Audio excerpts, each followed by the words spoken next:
Yang kita inginkan adalah, yang kita sasar adalah para pengusaha yang menempatkan hartanya di luar negeri, khususnya di negara-negara tax haven. Sudah membayar pajak sesuai dengan prinsip self-assessment. Dia membayar pajak sejujur-jujurnya sesuai ketentuan yang berlaku, tidak ada lagi yang tersisa. Jadi yang satu gagal menerapkan peraturan yang ada, yang satu gagal juga mengikuti ketentuan yang berlaku si wajib pajak. Jadi dua-duanya ini pendosa.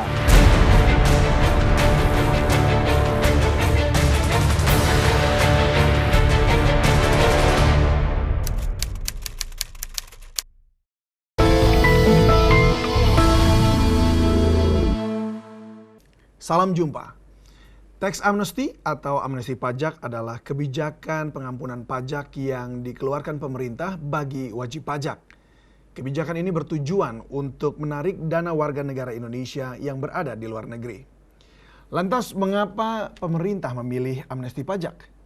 Kami akan mengungkapnya dalam modus bersama saya David Silahoy. Saya juga ingin menegaskan bahwa teks amnesti ini bukan upaya pengampunan bagi koruptor atau pemutihan atas aksi pencucian uang. Tidak, ini perlu saya tegaskan. Tapi yang kita inginkan adalah, yang kita sasar adalah para pengusaha yang menempatkan hartanya di luar negeri, khususnya di negara-negara tax haven. Pengusaha besar dan konglomerat yang menempatkan hartanya di luar negeri menjadi sasaran utama program amnesti pajak yang mulai diberlakukan oleh Presiden Joko Widodo pada 1 Juli yang lalu. Diduga terdapat 11.000 triliun harta pengusaha besar dan konglomerat asal Indonesia yang tersimpan di negara surga pajak di seluruh dunia.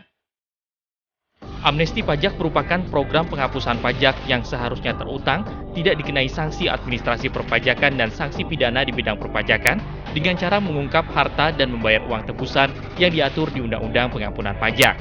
Selain itu, pengampunan pajak diyakini mampu mendorong penerimaan pajak dalam jangka panjang dan menengah karena akan memperluas cakupan wajib pajak serta meningkatkan likuiditas perbankan, memperkuat nilai tukar rupiah, meningkatkan cadangan devisa negara yang pada akhirnya akan menggerakkan roda perekonomian nasional. Pasca diberlakukannya Undang-Undang Pengampunan Pajak, kekhawatiran dan ketidaksetujuan atas pengampunan pajak yang diberikan pemerintah terhadap warga Indonesia yang menghindari pajak pun langsung menyeruak di masyarakat. Masih kayak bingung aja sih, sedangkan kita gaji udah dipotong pajak, mobil udah dipotong pajak, beli AIUEO bayar pajak gitu kan, terus sekarang bayar pajak lagi gitu kan, capek deh. Mungkin pertanyaannya bukan ditujukan kepada rakyat-rakyat kecil gitu atau UKM atau misalnya pedagang warteg dan segala, justru di pengusaha-pengusaha besar yang memutuskan untuk meraibkan dananya. Kasusnya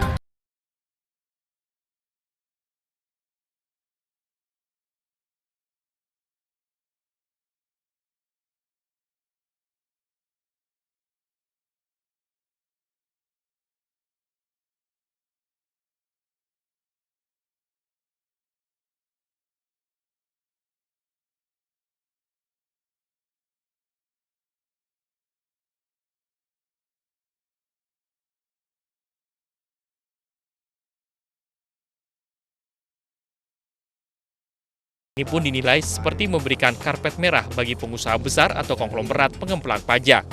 Selain itu, dengan diberlakukannya Undang-Undang Pengampunan Pajak, dikhawatirkan akan semakin memperlebar jurang ketimpangan di antara si kaya dan si miskin, sehingga fungsi utama pajak sebagai alat distribusi kesejahteraan dinilai telah gagal. Ini karpet merah untuk konglomerat ya, terutama pengemplang pajak, bukan untuk UKM. Perlakuan dan fasilitas khusus yang diberikan oleh pemerintah terhadap wajib pajak yang menghindari membayar pajak melalui pengampunan pajak dirasakan tidak adil bagi wajib pajak yang patuh membayar pajak secara benar dan jujur. Selain itu, pengampunan pajak juga mencerminkan kegagalan pemerintah dalam mengelola pajak.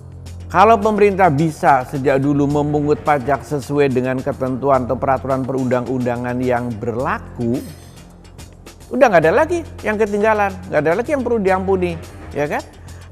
Atau kalau wajib pajak sudah membayar pajak sesuai dengan prinsip self-assessment, dia membayar pajak sejujur-jujurnya sesuai ketentuan yang berlaku, nggak ada lagi yang tersisa.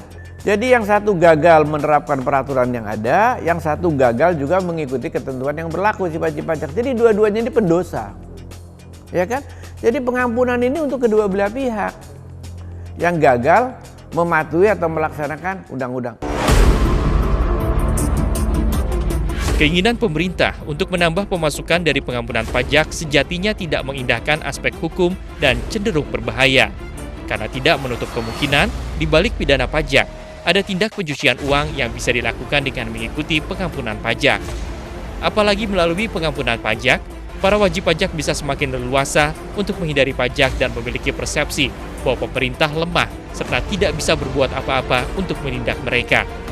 Sedangkan bahaya lainnya adalah munculnya demoralisasi para wajib pajak dari kelas menengah ke bawah akibat pengampunan pajak bagi pengusaha besar dan konglomerat yang sangat mungkin terjadi. Lantas bagaimanakah program pengampunan pajak yang dimulai 1 Juli 2016 sampai dengan 31 Maret 2017 ini akan berlangsung? Akankah pengusaha besar dan konglomerat akan mengikuti program pengampunan pajak ini? Atau justru wajib pajak perorangan dan pelaku usaha kecil menengah yang menjadi sasarannya? Jangan kemana-mana, saksikan Modus di segmen selanjutnya.